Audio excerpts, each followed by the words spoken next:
Is equal to date value. Is equal to date value का मतलब है, जैसे यहाँ पे डाल देंगे हम 1/1/1900। अब एक्सेल में क्या है कि एक्सेल में हर डेट के पीछे एक नंबर छिपा होता है। जैसे 1 जनवरी 1900 को 1 माना जाता है।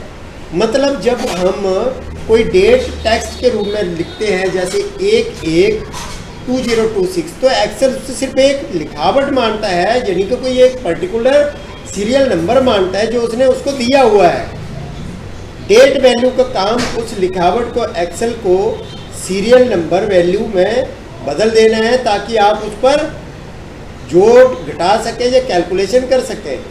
डेट वैल्यू जैसे 1/1/2011 लिखेंगे तो आपको वो नंबर सीरियल वैल्यू दे देगा एक्सेल ने उस तारीख को जो दिया हुआ होगा। अब देखते हैं 1/1/2011 को क्या दिया है। 2011 इसको ये दिया है। अगर आप चाहते हो कि इसको डेट में कन्वर्ट करना है तो पता ही है, यहाँ से भी कर सकते हो। आप ऐसे क्लिक करेंगे तो यहाँ से कर सकते हैं। तो इस तरह से, ठीक है ना। तो ये क्या था कि डी सीरीज़ के जो फॉर्मूले मैंने पिछली बार भी बताए थे, तो उसके अंदर किसी ने मेरे को कमेंट करके बोला था कि सर आपने एक डेट वैल्यू नहीं बताया। तो बेटा मैंने डेट वैल्यू आपको बता दिया है, अब आप इसको समझ सकते हैं। कोई वैसे खास काम का नहीं है, लेकिन आपको पता होना चाहिए। अब इसमें किंतु परंतु नहीं कह सकते हम। जब एडवांस एक्सेल सीख रहे हो, पूरा सीख रहे हो, तो आपको आना चाहिए, ठीक है। नेक्स्ट, अब यहाँ पे मैंने क्या किया, is equal to E date. अब इसका मतलब क्या है। अब यहाँ पे सीधा से इसको पूछोगे भाई कि 1/1/2026 के बाद 1 महीने बाद क्या डेट होगी, तो जो भी होगी वो बता देगा कि ये डेट होगी। ई डेट लिखते हैं, हमने स्पेलिंग गलत लिखे।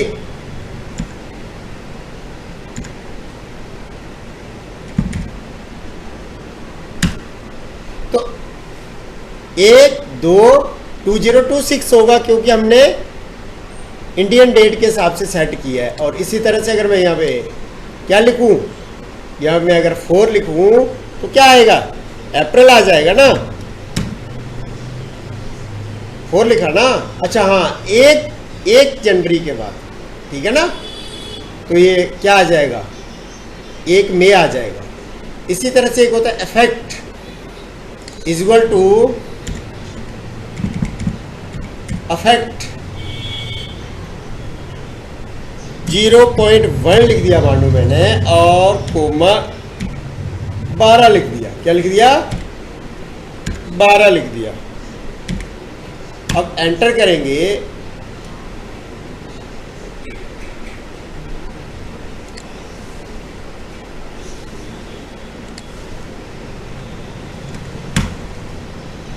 तो क्या आ गया, 0.104। अब इसका मतलब क्या होता है, ब्याज की एनुअली असरदार इफेक्टिव इंटरेस्ट रेट निकालने के लिए इसका उपयोग किया जाता है, ठीक है ना। उसके बाद नेक्स्ट,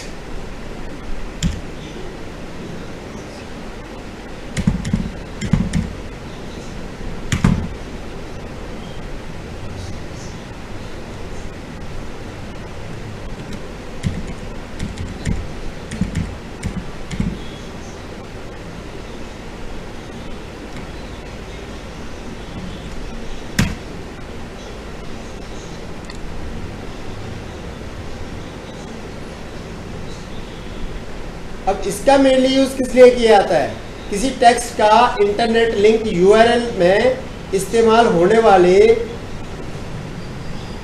सुरक्षित कोड में बदलना, ठीक है ना। कैपिटल में डालते ही आ गया, देखो ये लिखा है, ये आ गया, बीच में परसेंटेज आ गया, 20 आ गया, ठीक है ना। ईओ मंथ, नेक्स्ट है ईओ मंथ। अब इसको भी सेम उसी तरह से करेंगे कि क्या कि 1/1/2026 के बाद क्या 2 के बाद कितनी होगी, 31/3/2026 हो जाएगी। ठीक है, विदाउट, इसका मतलब क्या होता है, किसी भी महीने के आखिरी दिन एंड ऑफ मंथ निकालना। ठीक है ना, किसी महीने का एंड ऑफ मंथ निकालना। यो मंथ लिखा 1/1/2026 के बाद 2 करेंगे तो क्या आएगा, 31/3/2026। नेक्स्ट क्या है, ERF। ERF का मेनली यूज किस लिए किया जाता है, इसका नंबर स्टैटिक्स में एरर फंक्शन की वैल्यू निकालना। अब यहाँ पे क्या किया, equal to ERF,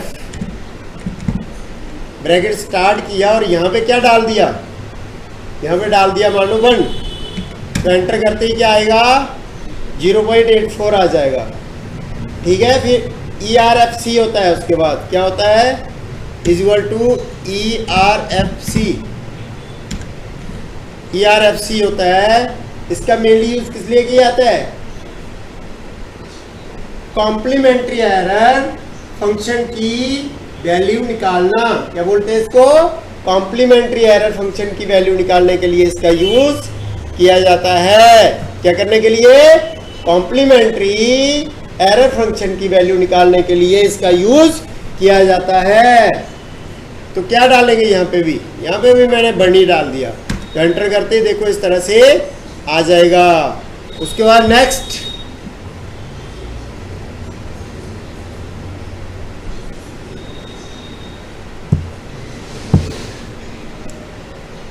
equal to ERF dot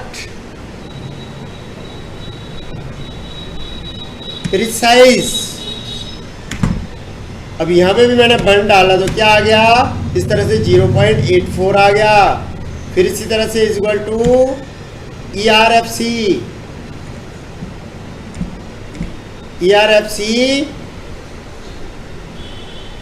precise.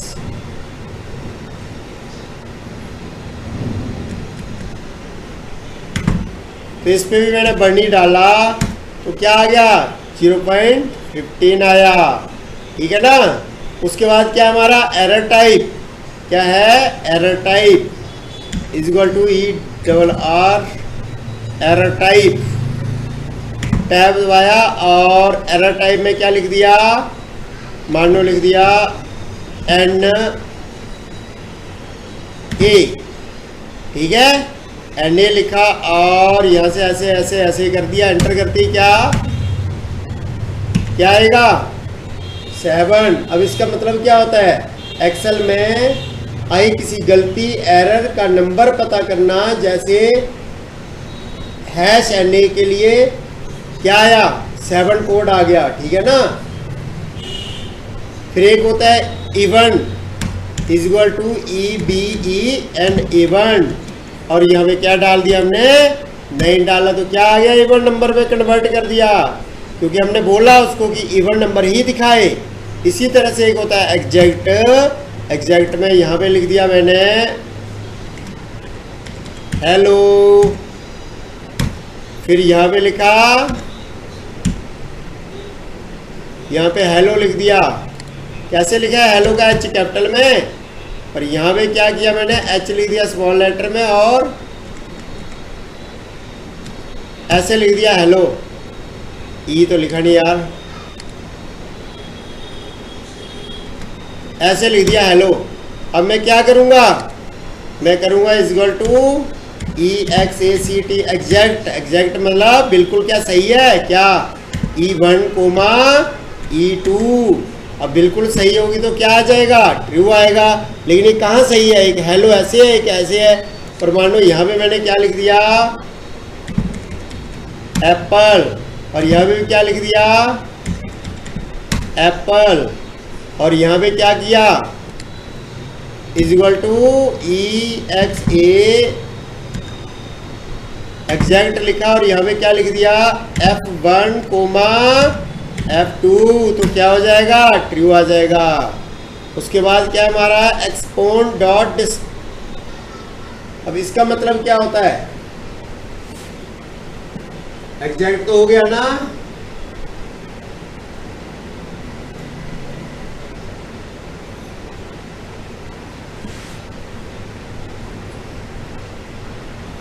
अब यहाँ पे क्या लिख दिया इज इक्वल टू EXP और यहाँ पे लिख दिया मैंने 9, तो क्या कर देगा वो बता देगा लगभग, वो उसने अपने आप को 9 बार मल्टीप्लाई कर दिया है उसने, ठीक है ना। अब इसका मतलब क्या है, इसका मतलब है मैथमेटिकली E की पावर कैलकुलेट करेगा, ठीक है नहीं। इसी तरह से एक होता है इक्वल टू EXPON DIST, ठीक है। अब ये क्या करता है, अब यहां पे लिख दिया हमने 0.5 कोमा 2 कोमा फॉल्स। इसको क्या किएगा, एंटर करते ही 0.738 आ जाएगा। इसका मतलब क्या होता है, नंबर में टाइम के अंतराल वाली प्रोबेबिलिटी निकालना, मतलब नंबर में टाइम के अंतराल वाली संभावना, मतलब प्रोबेबिलिटी निकालना, किसी चीज की प्रोबेबिलिटी निकालना, ठीक है। नेक्स्ट क्या हमारा,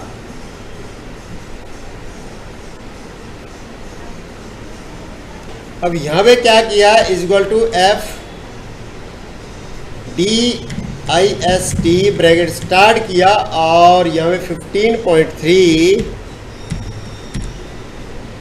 कोमा 6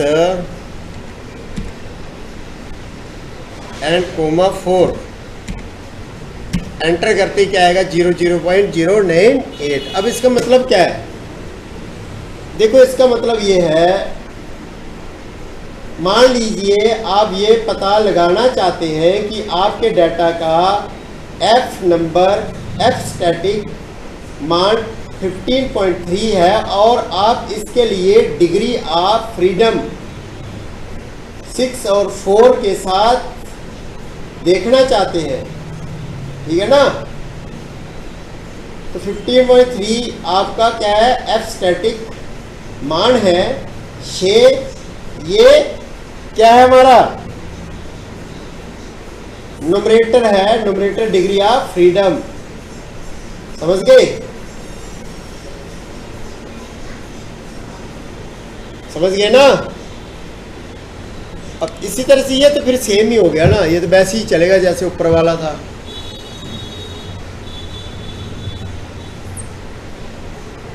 EX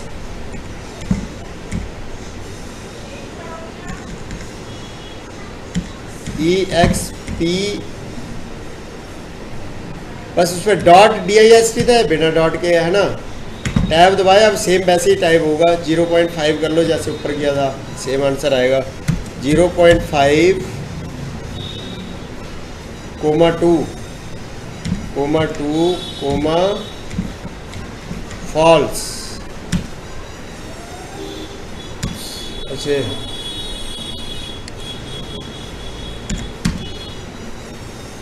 सेम आंसर आया, तो ये दोनों एक से ही है, ठीक है ना। अब दोनों दे रखे तो चलो कर लो, है ना भाई, हमें तो एक से ही लगे।